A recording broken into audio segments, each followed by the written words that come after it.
ቡታን በህንድና በቻይና መካከል ተደብቆ የሚገኝ ጥቃቅን የሂማሊያ መንግስት ገንዘብ ከደስታ በታች የሚቀመጥበት ተራራዎች ሰማይን የሚነኩበት እና የሺህ ዓመት ገዳማት ከዳመና በላይ እንደተንሳፈፉ የሚቆምበት አስገራሚ ስፍራ። እንኳን ወደ ዓለማችን እጅግ ምስጢራዊና ሰላማዊ ሀገር በሰላም መጣችሁ። ዛሬ የነጎድጓድ ድራጎን መንግስት ወደ ሆነችው ቡታን እንጓዛለን። ቤተሰብ ቡታን የተለመደች ሀገር አይደለችም። ይቺ ሀገር ከየትኛውም ስፍራ ትለያለች፣ ምክንያቱም ከጠቅላላ መሬቷ ከ70 በመቶ በላይ በጫካ የተሸፈነች ናት። በባህልና በመንፈሳዊነት የዕለት ተዕለት ህይወትን ይመራሉ። መንግስት የሀገር ውስጥ ምርትን ጂዲፒ ሳይሆን ጠቅላላ ብሔራዊ ደስታን ግሮዝ ናሽናል ሃፒነስን ነው የሚለካው። የቡታን ህዝብ መንግስታቸውን የሚጠብቅ ኃይል ድራጎን ነው ብለው ያምናሉ። ቡታን እስከ 1974 ድረስ ለዓለም ዝግ ነበረች። ስለዚህ ስትጎበኙት ወደ ኋላ ወደ ሌላ ዘመን የተመለሳችሁ ያህል ይሰማቸዋል። በጣም በውብ መንገድ መጎብኘት ግዴታ የሆኑ ቦታዎች። ቲምፉ በዓለም ላይ የትራፊክ መብራት የሌላት ብቸኛዋ ዋና ከተማ ናት። ከመብራት ይልቅ የፖሊስ መኮንን መስቀለኛ መንገዱ ላይ ቆሞ በእጅ ምልክት መኪናዎችን ይመራል። ቡድሃ ዶርድና ሸለቆን የሚመለከት ግዙፍ የወርቅ ቡድሃ ሐውልት። አሺቾ ዞንግ የቡድሂስት ገዳምና የንጉስ መቀመጫ የሆነ ምሽግ። ፓሮ በፓሮ ደግሞ የቡታን ምልክት የሆነውን ቦታ ታገኛላችሁ። የነብር ጎጆ ገዳም ከሸለቆ 3000 ጫማ በላይ በገደል ላይ ተንጠልጥሎ ይታያል። ወደ ገዳሙ መውጣት ከባድ ነው፣ ነገር ግን እይታው በጣም ማራኪ ነው።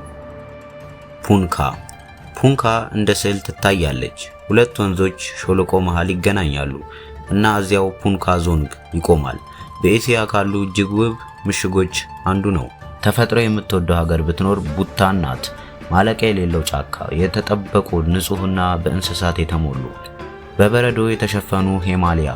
ቡታን ላይ ያሉ ከፍተኛ ተራራዎች መንፈሳዊነትን በማክበር ምክንያት መውጣት የተከለከለ ነው። እዚህ ያሉት የእግር ጉዞ መንገዶች የማይረሱ ናቸው። ድንቅ ሸለቆዎች፣ ደመናዎች በተራራዎች ውስጥ እንደ ወንዝ ይንሸራሸራሉ። የቡታን ባህል ሞቅ ያለ፣ ሰው አክባሪና በመንፈሳዊነት የተሞላ ነው። ሰዎች በደግነት ይቀበሉዋል፣ ፈገግታቸውም ከልብ ነው። የቡታን እሴቶች ክብር፣ ቀላልነት፣ ሰላም፣ ከተፈጥሮ ጋር መስማማት። ቡታን ስኬትን በገንዘብ አትለካም፣ በደስታ እንጂ። መንግስት እንኳን የደስታ ሚኒስቴር አለው። የቡታን ምግብ ሞቅ ያለ፣ ቅመም የበዛበት ነው።